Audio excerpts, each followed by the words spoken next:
the webinar today, and we will be posting it on the website. So if you happen to have any friends or colleagues that weren't able to attend today, you can refer them to that. Also, if there's anything that maybe sometime down the road that you want a refresher on, you can always go back and take another look. So we are going to ask that you please mute your microphones just to reduce the amount of background noise and feedback and that type of thing. Please ask questions. We welcome and encourage questions throughout the presentation. And you can use the chat box for that. We will answer questions as we go. We'll also allow time for questions at the end. So that's just kind of a little bit about how that'll work. So. All right, so we'll go ahead and we'll get started here. Our webinar format, once again, please mute your microphones to reduce echoing and background noise. Type your questions into the chat box. If you have any specific questions about a specific student or maybe a specific situation at your school, I will be available this afternoon. I do have a few meetings this afternoon, but they're short ones. Give me a call at my desk there, 701-328-2244. All right, so we'll just take a little bit of a brief look here into the academic and CTE scholarships. And I know that a lot of this is going to be review for a lot of people, but we do want to definitely cover all of it. This is really meant to be kind of an in-depth training, so to speak. We will be done by 11:30, but we want to make sure that we kind of cover everything. So as far as what the academic and CTE scholarships are, it's a merit-based scholarship created in 2009, so it's been around for a little while now. It was created by our 2009 legislative session. The first students to receive the scholarship were the kids that graduated in 2010. And it is a $1,500 a year, $6,000 max total for students that attend college in North Dakota. Now, one thing about that $1,500 per year number, if you want to get really technical, it's actually $750 per semester. So in theory, a student could go $750 in the fall, $750 in the spring, and $750 in the summer. It just means that their $6,000 will be used up faster. I have a comment here. Carrie Mayer is not able to hear. Is anybody else having trouble hearing right now? I guess if. All right.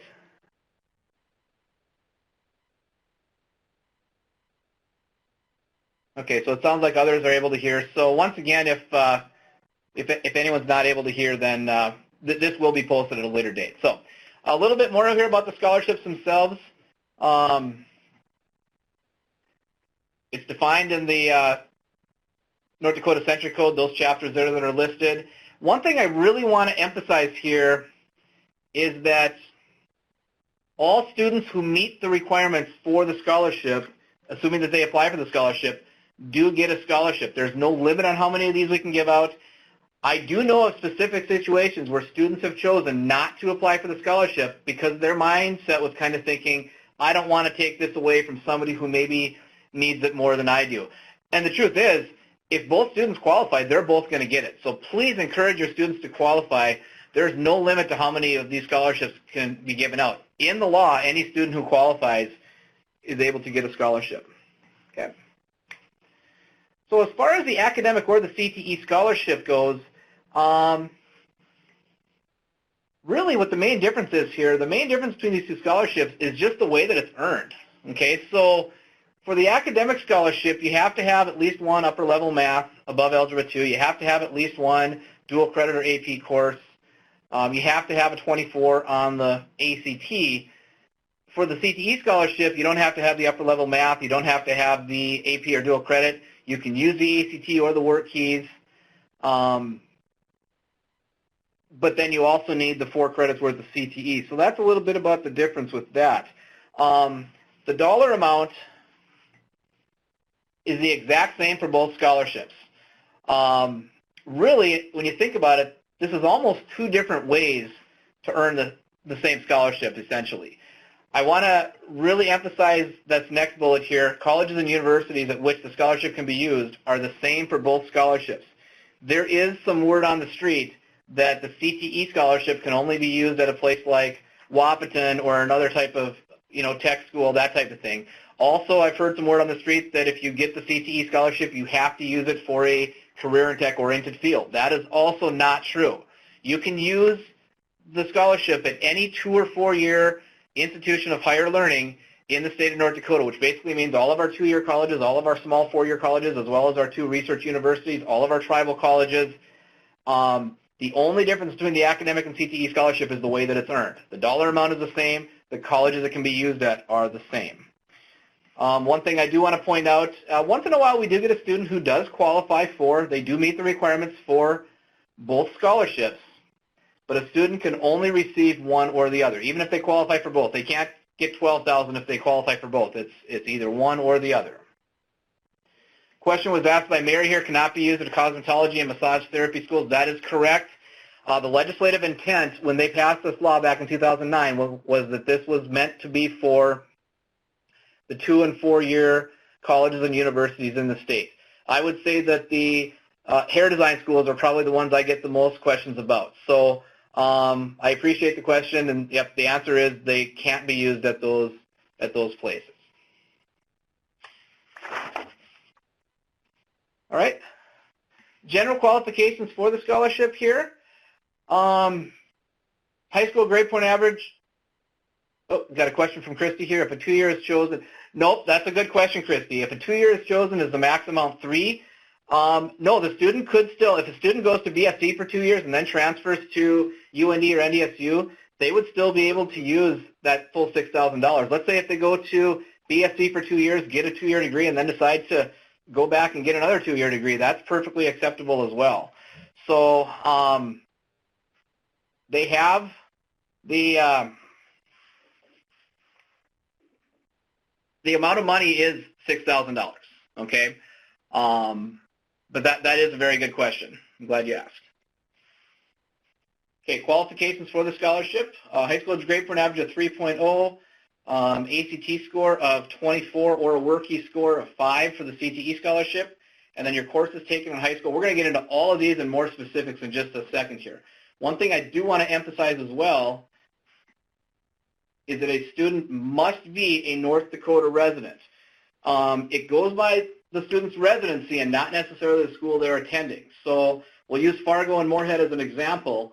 If a student lives in Fargo and goes to school in Moorhead, whether they're open enrolling or maybe they're attending a private school over there, they can be eligible for the scholarship. However, if a student lives in Moorhead and goes to school in Fargo, then they are not able to do that. So please keep that in mind. Make sure that especially if you live close to one of the state's boundaries, make sure that your students are aware that if they don't live in North Dakota, they're not eligible. What if they transfer in their senior year? Good question. As long as they are a North Dakota resident at the time they graduate, then that is fine. I have not heard of specifically any cases where anybody, moved to town the weekend before graduation or anything like that, but if they move to your school second semester and they spend the second semester and graduate, that's fine. As long as they are a North Dakota resident at the time they graduate, that is perfectly all right. Thank you, Leslie. Let's take a look at how the scholarship can be used. Have to attend a qualifying college or university in North Dakota, and I'll have the list on the next page here. It has to be used within 6 years of graduating from high school. So if a student decides to take a couple years off or decides to go out of state and then comes back, they would be able to use that as long as it's within 6 years of graduating. So for example, this year's seniors are going to be the class of 2020. That would mean that they could use the scholarship up through the second semester, the spring semester of 2026, provided they still have money available. All right. Here's another thing here. A student can use the scholarship for graduate studies. So for example, let's say they graduate in 3 years and then they decide to go to grad school. They can still use it for that as long as they still have some eligibility left. Another thing that was just added this last legislative session was, let's say, for example, a student only needs one college course to graduate. I know that the rules of the scholarship technically say that you have to be enrolled full-time. There was a new law that was passed just this past session that if a student needs less than full-time number of courses for graduation, then they can get the scholarship as long as they will graduate at the end of that semester. Okay, so that's something new as well. Julie Skungberg asked a question here. If a student graduated at the end of their junior year, do they qualify? So if a student graduates at the end of the junior year, graduating in May, yeah, they would be able to qualify, but obviously at some point they're going to be classified as a senior because of the number of credits they have. So if a junior graduates in May of 2020, they would be eligible for the scholarship until, the 2026 will be the 6 years. Now, if they graduate in the middle of the school year, it's a little bit different. Let's say you have a junior who graduates at semester time. Then they have to wait until the end of the school year to apply, because then they're considered to be in that senior year's graduating cohort. Okay, so basically the answer to that question about graduating early is if they graduate a full year early with the previous year's seniors, then they can go right away. But if they graduate in the middle of the school year, then they have to wait until the end of the year. Linda just wants me to explain the new law once again. Basically what the new law says is if a student does not need to be enrolled full-time at the college level that senior year, they can still get the scholarship with, let's say they only need 1 or 2 classes to graduate. They can still use the scholarship to pay for their classes if they still have eligibility left. Because it used to be that you had to enroll full-time to get the scholarship. So you had a situation where students were adding a whole bunch of extra classes to their schedule just so they keep getting the scholarship. So that's the change. So let me know if you have questions on that, Linda, and I'm happy to visit with you more if you'd like. Oh, you got it. Okay. Another question that came up there. Can you scroll up just a little bit there, Kelsey? Do students and parents have access to? That is an excellent question. We are going to talk about that in a little bit. I'm very glad you brought that up, Chris. Mm-hmm. So let's go to the next slide here. All right. So, yep, qualifying colleges and universities. That's just a list of all the colleges that scholarship can be used at. Our 2 major research universities are there. We have some 4-year private colleges, Jamestown and UMary and Trinity Bible College are there. All of our tribal schools are there. Our smaller 4-year schools, our 2-year schools. You can see that Rasmussen College in Fargo is there. If a student uses this to attend Rasmussen, it has to be the Rasmussen in Fargo. They can't go to one out of state. Okay. Let's go to the next slide here. Okay, school and residency requirements. Again, we've already talked about a student has to be a North Dakota resident. And then a student has to graduate from one of the following: any high school in North Dakota, a home-educated program. So once in a while, you guys might receive questions from maybe some parents in your district who are home-educating. Feel free to give them my number. I did include some information for home-educated students in this presentation as well, just in case it kind of comes up, and if you want to, help answer those questions. Public high school in a bordering state in accordance with the Century Code. This is specifically written into the law. This is where you have the situation where, a student lives in Fargo, goes to school in Moorhead. They're able to do that, okay? Or a non-public high school in a bordering state. So the biggest key to this whole thing is you need to be a North Dakota resident. Okay? So now we're going to get into some of the scholastic and testing requirements that are involved here. And the first one we'll talk about here, general scholastic requirements. You have to graduate high school with the required 22 credits. Now, I know some of your schools may require more than 22 credits to graduate, and that's perfectly okay. You guys can go above the state minimum for required credits. Well, when it comes time to scholarship review, I go by the minimum state requirement of 22. Okay? Next bullet there, 3.0 GPA, non-weighted. So if you do one of those grade point averages where for your advanced classes, a student gets 5 for an A, 4 for a B, that type of thing, you have to recalculate that, and eTranscript should do that for you into a non-weighted GPA. The students actually get 2 chances, so to speak, to qualify when it comes to the GPA. If they have an overall GPA of 3.0, then they meet the requirement. If they don't, we will recalculate it amongst only the 22 credits that they need for the scholarship. So if a student has, let's say, a 2.8 GPA overall, but they have a 3.2 GPA for just the 22 credits they need for the scholarship, that's perfectly acceptable. So basically just keep that in mind that, 1F will not disqualify a kid from the scholarship permanently, as long as they get other classes or retake the class or something like that. So, have no grade lower than a C on any unit or half unit required for the scholarship. So if you report your grades by semesters, that would mean that it has to be a C or above for both the first and the second semester. If you record grades just by the whole school year, then it would just be for the year. I get questions sometimes where people say, well, a student got a D first semester and a B second semester. Can we average that out to a C? And the answer is no. If they got it listed as a D and a B, then that's what it goes.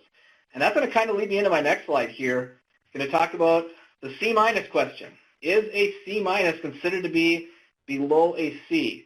And it all depends. It depends on how many points the school awards for grade point average calculation. If the school awards 2 points, exactly 2 points for a C minus, then it's considered the same as a C and the class would count. If a school awards fewer than 2 points, let's say they do like 1.7 or something, then it's considered a below and C, it can't count. So again, for schools that are on Power School, which would be all public schools and some of our private schools, and are using connect to eTranscript, that'll show up right in eTranscript.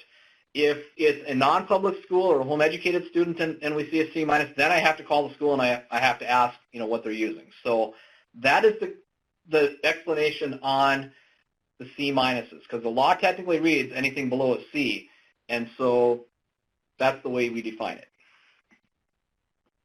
Okay, let's talk a little bit about the testing requirements. For the academic scholarship, you have to have a composite ACT score of 24 or higher. And they can take the ACT, as far as I'm concerned, as many times as they want. Obviously, all students get to take the ACT, the one time at school, and then if they choose to take it on their own, they do that usually at their own expense. I only need to see the score of 24 one time. As long as if a student takes it 10 times and gets a 24 only one time, then they've met the requirement. The CTE scholarship, you had a couple of options. ACT score of 24 or higher, or a score of 5 or higher on each of the 3 work keys assessments, which is applied math, graphic literacy, and workplace documents, which we're going to talk about each of those tests in a little more detail in just a second here. All testing has to take place before the student graduates. And I want to point out that the June 2020 ACT is not going to be able to be used for students who graduate, because our deadline for students to apply is, I believe, June 6th this year. I know that the ACT for June is the week after. So the June 2020 ACT cannot be used. If you have students that are seniors this year and need to retake that ACT, get it done as early this year as you can. Even you can use the March ACT. That's fine. I believe March is a date for the ACT. But if it takes place after graduation, if it takes place the June ACT, I know for a fact will not count. So just keep that in mind. A little bit more about testing. For ACT results, public schools, there is no need for you guys or for your students to send in the results, as I can simply go into eTranscript and look that up. The only exception to that is if they take the ACT in March, then I might need you to send in a score, because it's possible it might not be loaded up into eTranscript in time yet. And when I say March, I'm talking March of their senior year. Okay. Non-public schools, simply include the ACT score on the final transcript, and we're good to go there. Home-educated students, we require home-educated students to send in an actual copy of the scores to DPI, and that's usually the students or parents that do that. Okay.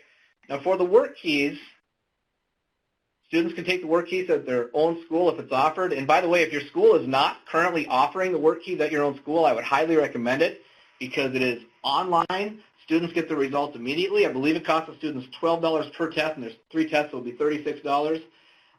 It's up to the school. If the school wants to pay for it, to make the kids pay for it. But it's online. You get the results right away. And just like the ACT, they only have to pass it one time no matter how many times they take it.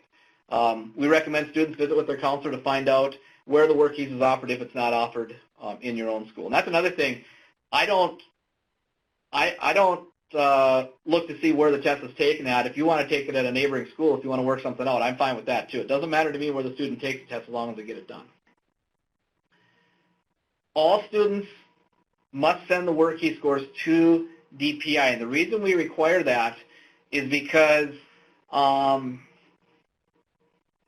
work keys results do get pulled into eTranscript, but it pulls from the application, and the scores that are in the application are actually entered by the student. So because the students could basically make it look like they pass, we require scores to be sent in. Steve asked a question. You were told that for the first time taking the work keys was free. I guess I'm not sure. That would be, I would recommend contacting Bonnie maybe in our assessment office. Her phone number is 701-328-1838. Kelsey, why don't you type it into the chat box there, and then people will have it if they need. And we do have, well, yep, there's some more questions. Yep, there's more questions too. We'll get those in just a second once Kelsey types this in.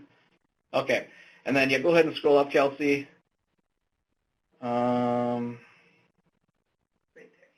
Okay, so this is the first one. Would we be able to email work keys?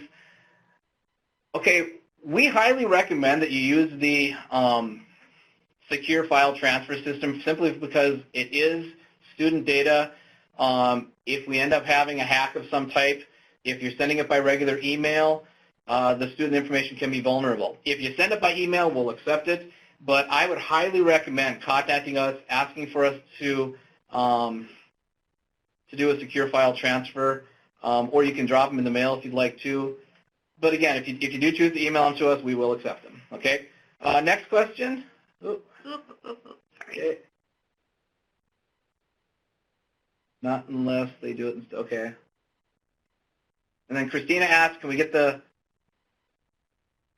I know what the question is here. Can we get the work keys to pull like the ACT? I'm honestly not sure if that's available. I mean, it is something I can look into.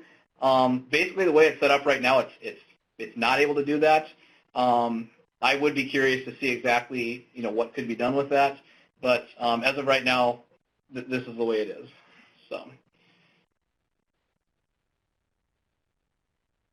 okay, the work keys is only covered if the student is okay. So that, yeah. So as far as getting the work keys for free, yeah, on that free testing day for the juniors, the students actually technically have a choice between taking the ACT or the work keys exam. So yes, if they choose to take the work keys instead of the ACT, yeah, then they can have that for free. And again, Bonnie is more the expert on that than I am. So excellent questions on the work keys. I appreciate that, everybody.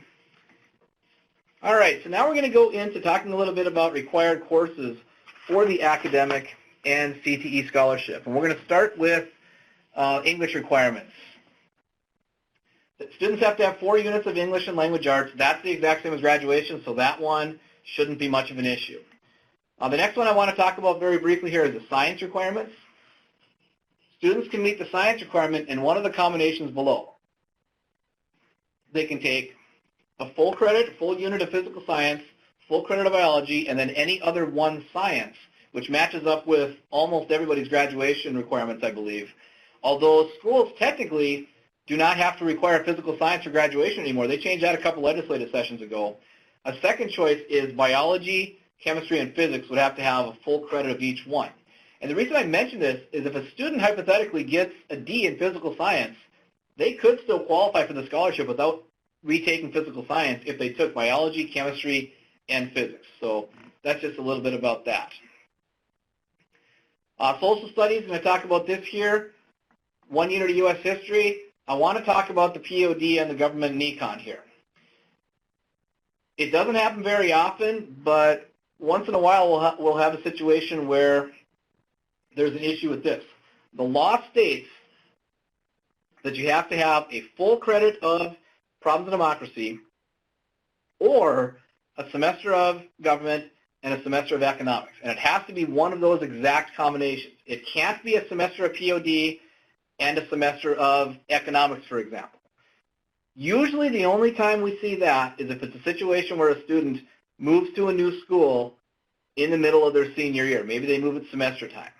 So if you have students that are transferring into your school in the middle of their senior year, pay very close attention to that, because most schools are going to offer either a full year of POD or they're going to do a semester of government, semester of economics. And doing it either way is fine as long as you know you're going to have that student in your school for the whole year. But if you have a student who transfers in and they did it one way at their other school and they're doing it, you do it a different way at your school, you're going to need to make sure that that matches up.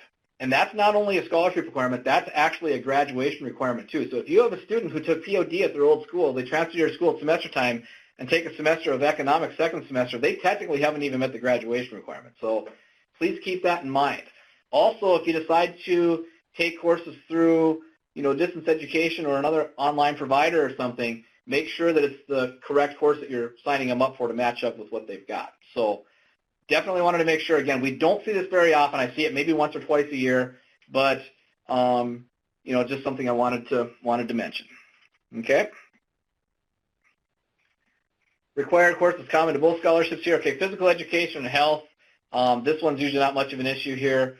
You either have to have a whole credit of PE or a half credit of PE, half credit of health. We'll talk about math. Math, this one is one that we usually have to pay attention to here. Okay, for the academic scholarship, either way you need 3 credits of math. For the academic scholarship, you need 1 credit of Algebra 2, and then you need 1 credit of any math course that Algebra 2 is a prerequisite for. And you can go to our website, and we have a newly updated website, which we'll talk about too in a little bit. Go to the course code descriptions on the DPI website, and if it says prerequisite Algebra 2, then the course would count, okay? Keep in mind that there's a few courses that don't count. CREAM and CLEM are courses that do not count as courses that Algebra 2 is a prerequisite for.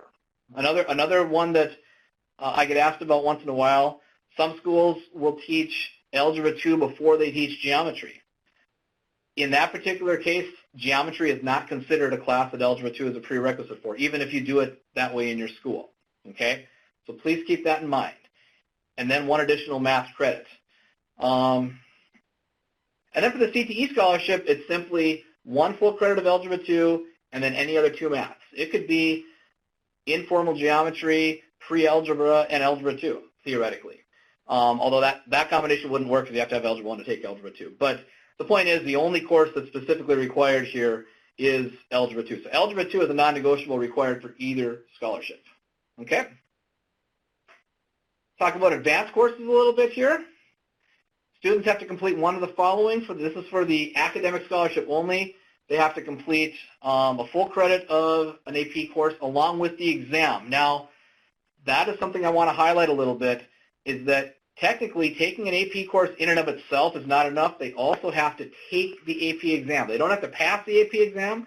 They just have to take the AP exam. If a student scores a 3 or higher in the AP exam, that will load up into e-transcript and I will see that. If they score below 3, I'm not going to see it, and then I'm going to need either a copy of the score or I might just call the school and say, hey, can you tell me if so-and-so took an AP exam? Also, if a student takes the AP exam in the spring of their senior year, it's not going to show up in an e-transcript right away for me to see it. So that's a case where I might call the school and ask. Or if the student has a half credit or dual credit, then they've met the requirement too. We do have the third bullet there, 1 unit of early entry from a college or university with a physical presence in North Dakota. This is basically just if a student takes a college class, but they're doing it for college credit only. I see we had a question come up there.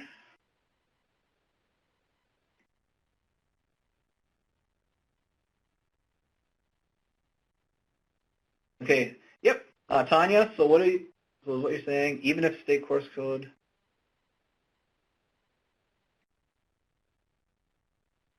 the state course code does not say that geometry is a prereq for Algebra 2. Okay.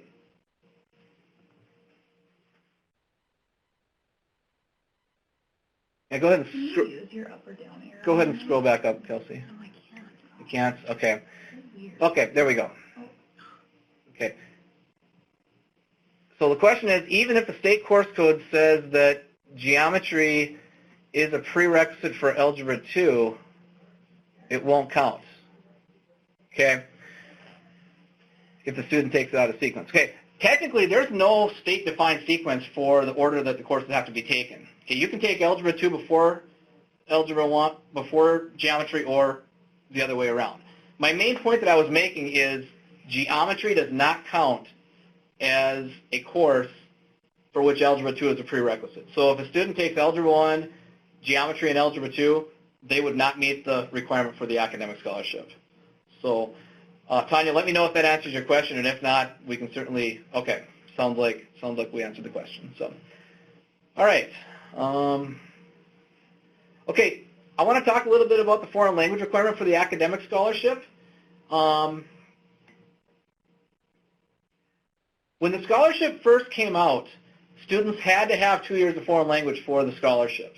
But I want to say it was in 2013, they changed that a little bit. And so now a student has to have either the same foreign language, 2 credits of the same foreign language, or 2 credits of career and technical education in the same coordinated plan of study. We'll talk about coordinated plans of study in just a second.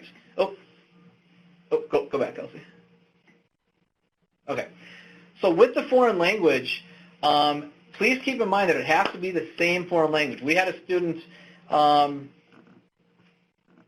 that had, I think they had 4 different years of foreign language. It was 4 different languages, okay? That does not count, okay? It has to be 2 years of the same foreign language, okay? Okay, so with the CTE coordinated plans of study, 4 units of career and technical education, and 2 of those 4 have to be in the same coordinated plan of study, and we'll talk about that in just a second.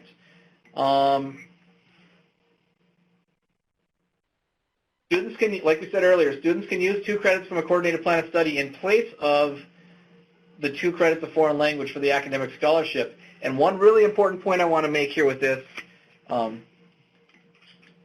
make absolutely certain that the classes you're signing students up for are CTE classes. We're going to talk about the diploma scholarship alignment chart in just a little bit here.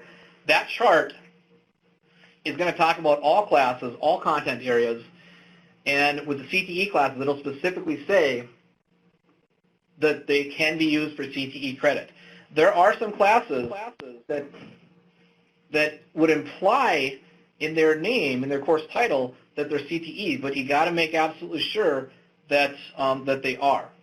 Jean asked a question: if somebody has 2 credits of Spanish 1, does that count? Nope, Spanish 1 is limited to 1 credit. So students, nope, it would have to be Spanish 1, Spanish 2, Spanish 2, Spanish 3, something like that. Yep. So thank you for asking. I'm glad you asked that. Okay, next slide. Okay, so with the coordinated plan of study, these are all the different content areas here that are part of CTE. And over on the other side here, we'll just talk about, if you want to take a look at the list of all the different coordinated plans, go to our DPI website. You're going to click on scholarships. Now, we've redone the website a little bit in that we used to have the website organized kind of by like our offices. Now it's organized. We have a section for schools, section for students and parents. The scholarship information is now located under students and parents. You'll click on students and parents, click on scholarships, CTE coordinated plan of study, and it'll have the list of all the coordinated plans of study right there. A few questions that came up here. Jennifer asks, is there a list of all qualifying CTE classes?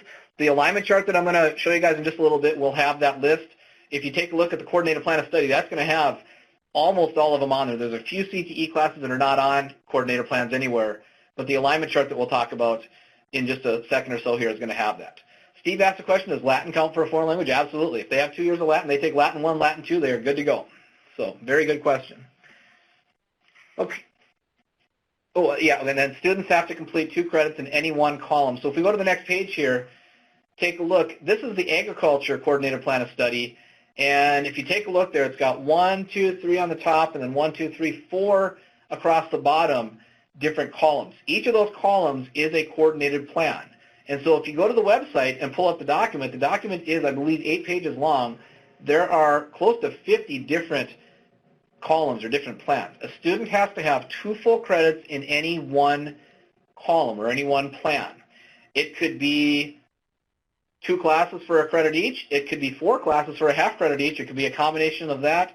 I know that some of the classes, like some of the trades classes, and I know that some of the health careers classes would actually be like a 2-hour block class where a student might have 2 hours of that class, 2 credits of that class, and that would be fine too.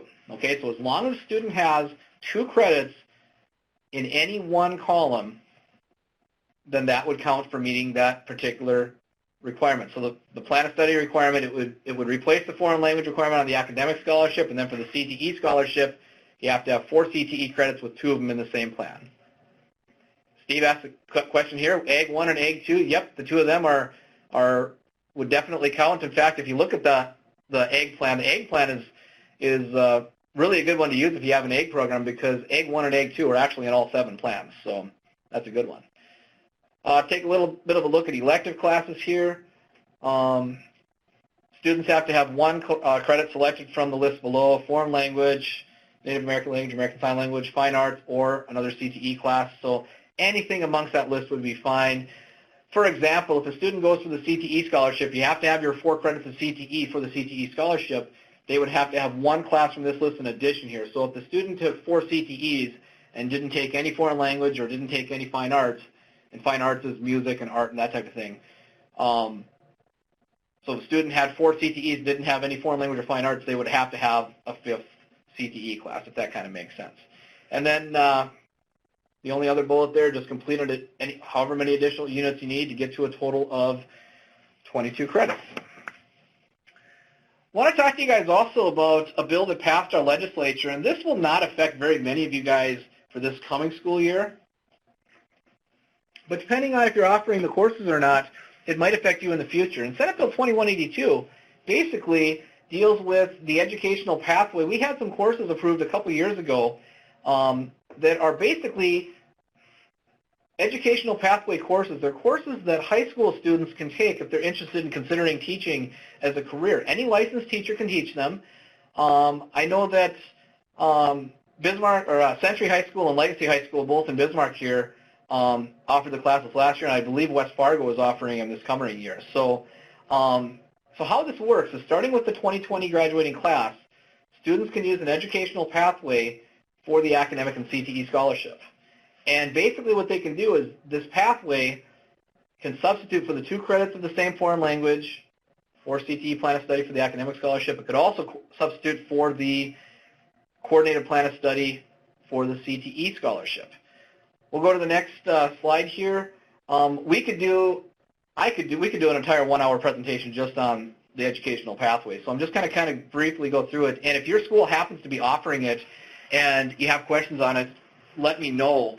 Also, if your school is interested in offering this and you have questions, give me a call. I'm happy to help you out with that, because I think the more that we can do to promote teaching in North Dakota, the better. The educational pathway, it is 3 credits long, consists of 3 classes: teaching profession, educational methodology, and then 1 credit from that list below. So keep in mind that since a 3-credit pathway is replacing a 2-credit foreign language or 2-credit plan of study, then the student would need 23 credits to qualify for the scholarship. So just keep that in mind. Laura asked a question. No, Laura's directly related to that. Laura has a question here. There's no way to retroact this for last year's class, right? Nope, the law did not take effect until August 1, so you're right, there is no way to retroact that for last year's class. Chris, do in-progress classes IP register on each transcript for eligibility? Sometimes they do, sometimes they don't. It might come up as a fail, but if you take a look at it, you'll be able to see that the students in this class and is on pace. If you have a question, give me a call. I'm happy to take a look at it. Yeah, sometimes the in-progress classes are going to register, and sometimes they're not going to until the grade's in. So, okay. Okay, with these educational pathway courses, keep in mind that these are considered general education classes. They are not CTE classes. This is a class where, it talks about teaching. It does talk about a career, but since it's not a class that's considered part of the Career and Technical Education's curriculum, it wouldn't count. Now, I want to throw one more little wrinkle into that. There was recently, the Department of Career and Technical Education has recently approved some course codes that have these classes under their Family Consumer Science curriculum. So if you have a FACS teacher teaching these classes and they use the course code associated with it on the FACS level, then it could count. But unless it's a FACS teacher, it's going to count as general education. If you have any questions about that, shoot me an email. I'll be happy to help you out. I hope I explained that in a way that's understandable. But just keep in mind, generally speaking, these educational pathway courses are not CTE classes, and they won't count as CTE for scholarship purposes. And the only way an educational pathway course can meet the scholarship is if the entire 3-credit pathway is completed. So again, if your school is offering these classes and you have questions about the scholarship as it relates to them, give me a call. If your school is, if you're interested in having your school offer these classes, definitely let me know, and I'd be happy to point you in the right direction and help you out any way that I can. Okay? Course codes. I want to talk about this a little bit. Make sure that you use the correct course codes. Schools have the flexibility to revise the name of a course if they want to. It's the course code that matters. In North Dakota, we believe in local control, and we believe it's up to you to determine what it is that you're teaching in your classroom, how does it line up to standards and course code description, and best determine which course is the appropriate course. So make sure that you use the appropriate course code. I know, for example, there's some schools that they don't use the word Algebra 2, they use Advanced Algebra with the Algebra 2 course code. That is absolutely fine, okay? So just keep that in mind. It's the course code that matters. Refer to the Diploma Scholarship Alignment Chart to determine any course that can count for the scholarship. It's located on our website. Go to Course Codes, and Course Codes is listed under schools and districts. Go to Course Codes, click on Grades 9 through 12 Course Code, and then Grades 9 through 12 Diploma Scholarship Alignment Chart. I know that when I was a principal, I had a printed out copy of this on my desk. I went to it all the time looking at things. So I would recommend that you take a look at that, bookmark it. It'll also tell you which courses can be used to substitute for other courses. So the next few slides I have here actually are screenshots of the alignment chart if you haven't taken a look at that yet. This is the first page, which is the English page here.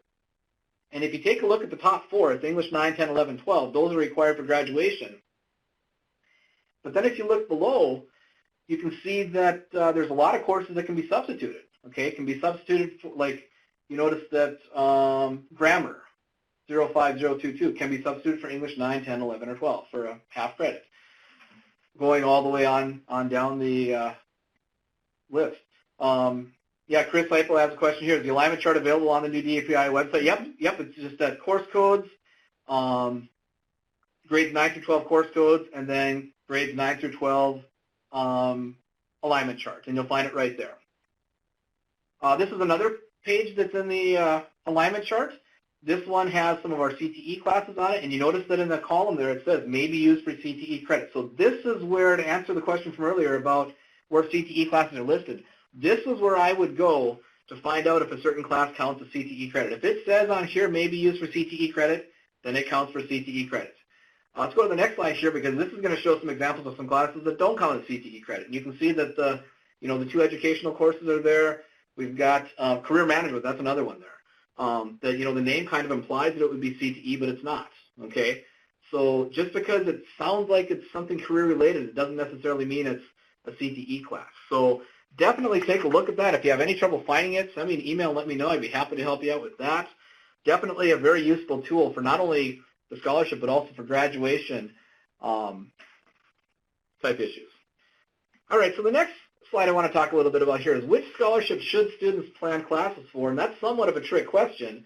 I would recommend, if at all possible, at least early on, at least when they're in 9th and 10th grade, try to have them at least on pace as best you can for both the academic and the CTE. And what happens here a lot of times is you'll have a student, and this happens more with the academic than it does with the CTE. You'll have a student that takes a lot of foreign language classes, they take a lot of upper level maths, they make sure that they get some AP and some dual credit, and then the junior year comes, they take the ACT, and they don't get a 24. Now they're entering their senior year, and their only option, if they're not able to retake and pass the ACT, is to get 4 CTE credits in during their senior year, which that's a pretty tall task to do. So I would definitely just kind of keep that in mind. We have seen students that happens to, where you can tell it's clear as day that the academic is what they were shooting for, didn't take any CTE classes when they were in 9th and 10th grade, and then their senior year comes, they don't have a 24 on the ACT, and it's just too late for them to catch up. So just kind of keep that in mind. Talk a little bit about transcripts. E-transcript, just a reminder, e-transcript is required by state law for all public school districts for all official transcripts. It's connected directly to PowerSchool, so it pulls the information right off of PowerSchool. This includes the use of transcripts for the scholarship, as well as sending transcripts to college. And one thing I want to point out, too, when it comes to scholarships for the transcripts for the scholarship. Once you go into eTranscript and certify the scholarship, or certify the transcript, I'm able to go in and directly see that. So there's no need for public schools to actually send me a transcript or anything like that. I can go in and I can actually see that. Let's talk about the progress monitoring tool in eTranscript. eTranscript is a tool that really should be used year-round for students in grades 9 through 12. The progress monitoring tool can be used throughout the year to measure scholarship progress for students in grades 9 through 12. It'll show up in green letters to students on pace, red letters to the students not on pace. The question was asked earlier, can parents have access to eTranscript? That is a local decision on the part of the school. I would highly recommend that you do open it for parents, because that way they're able to go in and see exactly what is showing. Now, the question was asked earlier, will a class in progress flag as pass or fail? Sometimes it'll flag as pass, sometimes it'll flag as fail.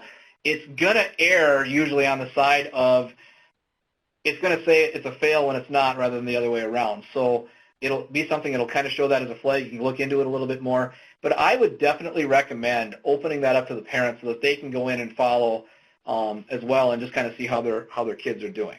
Once again, it is a local control decision, but I would recommend that schools do that. Official transcripts. Public school, again, no need to send paper transcripts. Just make sure transcripts are certified in eTranscript, and we can look it up from there. What happens sometimes with the public schools, too, is that when I go in to review scholarships, I'm looking at, there's two different columns I can click on. I can click on progress monitoring, which gives me an up-to-date, usually within 24 hours, of everything that's in their PowerSchool, or there's also the list of where the certified transcript is. And if I can see in progress monitoring that a student qualifies, but the transcript just hasn't been certified, I'll send you an email or give you a call saying, hey, please certify this, recertify the transcript on so-and-so, and we'll work with you that way. For non-public schools, send an official transcript to the department, to DPI, okay? And for home educated students, parents need to complete the home education transcript form. It's an actual form where they're going to write all the classes in, all the grades. They need to sign it. They need to have that notarized, and then they need to send that to DPI. All right? We'll talk about the application process a little bit here. Students must apply in order to receive the scholarship. Now, this is something I just want to touch on a little bit. Word on the street is that there were some students that thought they did not have to apply for the scholarship. They thought that if they qualified, they just automatically got it and they didn't have to apply. And we did have some students, and I don't know if it's true or not, but we did have some students that said that they were actually told that by their schools. So just keep in mind that students must apply to be able to receive the scholarship. For this coming school year, the application window will be January 6th, and then we'll close the applications on June 5th.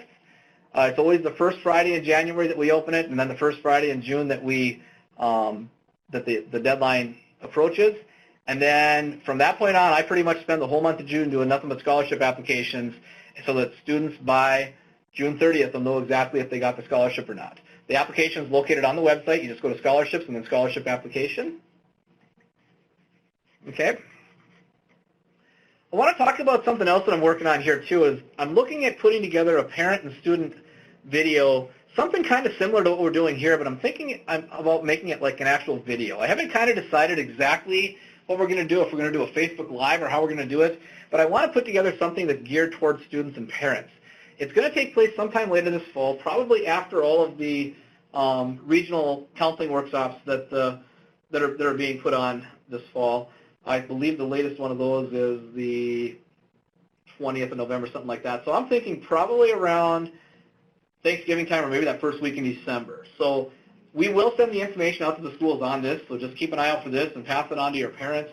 More information will be coming on that. We're at the point now where we can have questions, and I see some questions up there. Is the form directions to apply for the scholarship updated? We are in the process of getting that updated right now, Laura. So, yep, that is being updated. Other questions that anybody might have? You're welcome, Laura. Looks like we've got Linda typing right now.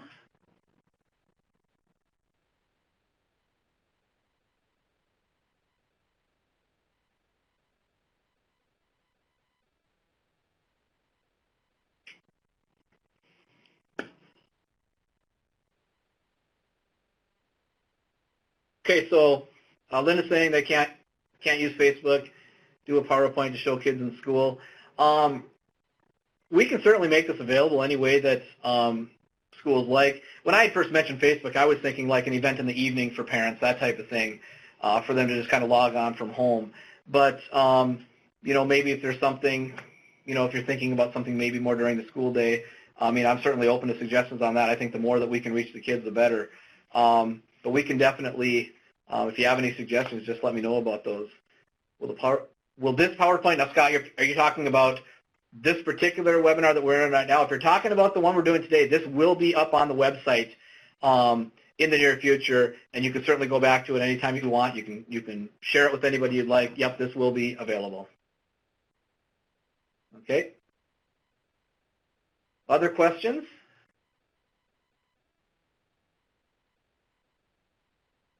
Okay, so Laura's asking the question, would it ever be possible to open the scholarship application window a bit earlier? Some students pass the WorkKeys test and would like to apply in the fall term. There is a way that you can apply in the fall. If you go into eTranscript directly, and again, you have to open the eTranscript up to students and parents for this to happen. There is a way students can apply directly through eTranscript, but the only way that's possible is if you open eTranscript up to students and parents. So you can certainly give that a shot if your district has opened it up. As far as the state application goes, right now we open it up in January because that's kind of the time of the year that we start doing things like processing WorkKey scores. You can send in WorkKey scores to me anytime you want. I've already received some WorkKey scores for this year, so definitely send those in right now if you'd like. Okay. Other questions? Okay. You're welcome, Chris. Now, by the way, I should mention, you say Jim and Patty. I do want to mention Kelsey House has been here the whole time. She's been the one running the PowerPoint. So, Kelsey, thank you very much for doing that. We also have Angie Thomason here, who is working in the school approval and opportunity unit with us, and she'll be doing a lot of work with the scholarship as well. So I definitely wanted to recognize the two of them. So any other questions?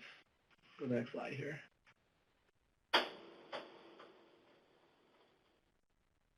Okay. If not, if you think of anything later on, I see that a lot of people are typing here, and that's good. My contact information is right here. We do have a couple of future scholarship awardees, class of 2035, 2037.